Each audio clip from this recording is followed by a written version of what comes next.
I won't go into all the details because I don't want to negotiate in public after we negotiated for 21 hours in private. মার্কিন vice president JD veins আজ রোববার জানিয়েছেন ইরানের সঙ্গে ২১ ঘন্টা আলোচনার পরও কোনো চুক্তিতে পৌঁছাতে না পেরে তার আলোচনাকারী দল পাকিস্তান ত্যাগ করেছে। আজ ভোরের দিকে ইসলামাবাদে এক সংবাদ সম্মেলনে ভেন্স এই অবস্থান জানান। ভেন্স জানান, আলোচনা চলাকালীন তিনি মার্কিন প্রেসিডেন্ট ডোনাল্ড ট্রাম্পের সঙ্গে ৬ থেকে ১০ বার কথা বলেছেন। ভ্যান্স আলোচনার ত্রুটিগুলো উল্লেখ করে বলেন, ইরান পারমাণবিক অস্ত্র তৈরি না করার শর্তসহ আমেরিকার দেওয়া শর্তগুলো মেনে না নেওয়ার সিদ্ধান্ত নিয়েছে। তিনি বলেন, খারাপ খবর হলো আমরা কোনো চুক্তিতে পৌঁছাতে পারিনি।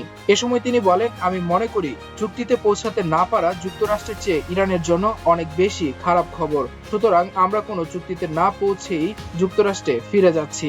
আমাদের রেড লাইন বা চূড়ান্ত সীমাগুলো কি তা আমরা অত্যন্ত স্পষ্টভাবে জানিয়ে দিয়েছি। ভেন্স বলেছেন, যুক্তরাষ্ট্র বেস্ট অ্যান্ড ফাইনাল অফার অর্থাৎ চূড়ান্ত ও সর্বোত্তম প্রস্তাব দিয়েছে। এর আগে পাকিস্তানের রাজধানী ইসলামাবাদে অনুষ্ঠিত এই ঐতিহাসিক আলোচনায় শুরু থেকেই উচ্চ পর্যায়ের কূটনৈতিক তৎপরতা দেখা গেলেও শেষ পর্যন্ত অচল অবস্থা কাটেনি। তবে আলোচনা পুরোপুরি ভেঙে যায়নি, বরং তা দ্বিতীয় দিনে গড়িয়েছে এবং রোববারও আলোচনার ধারাবাহিকতা বজায় রাখার সিদ্ধান্ত হয়েছে। ইরানের পররাষ্ট্র মন্ত্রণালয়ের মুখপাত্র ইসমাইল বাঘাই জানিয়েছেন, টানা বৈঠকে দুই পক্ষের মধ্যে অসংখ্য খসড়া ও বার্তা বিনিময় হয়েছে। আলোচনায় হরমুজ প্রণালী, পারমাণবিক ইস্যু, যুদ্ধের ক্ষতিপূরণ, নিষেধাজ্ঞা প্রত্যাহার এবং পুরো অঞ্চলে যুদ্ধের অবসান এসব গুরুত্বপূর্ণ বিষয়ে প্রাধান্য পেয়েছে। তবে ইরানের পক্ষ থেকে স্পষ্ট বলা হয়েছে, এই কূটনৈতিক প্রক্রিয়ার সফলতা নির্ভর করছে যুক্তরাষ্ট্রের সদিচ্ছা ও নমনীয়তার উপর।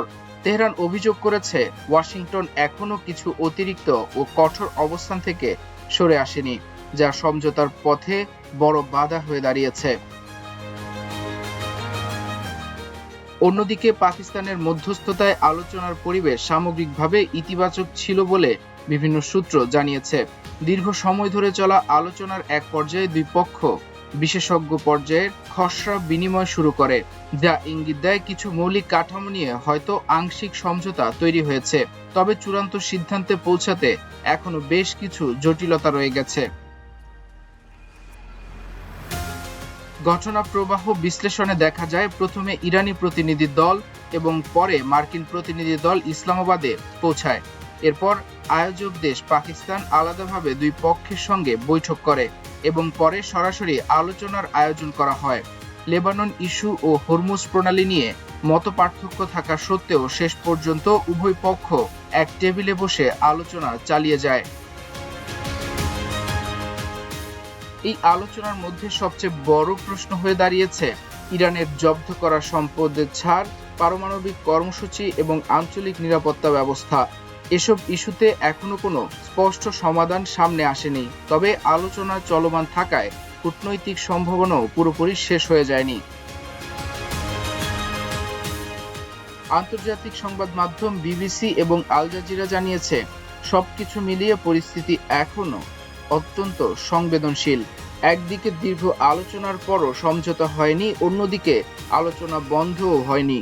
ফলে মধ্যপ্রাচ্যের ভবিষ্যৎ পরিস্থিতি এখন নির্ভর করছে এই কূটনৈতিক প্রক্রিয়ার পরবর্তী ধাপের উপর। মাল্টিমিডিয়া ডেস্ক, আমার দেশ।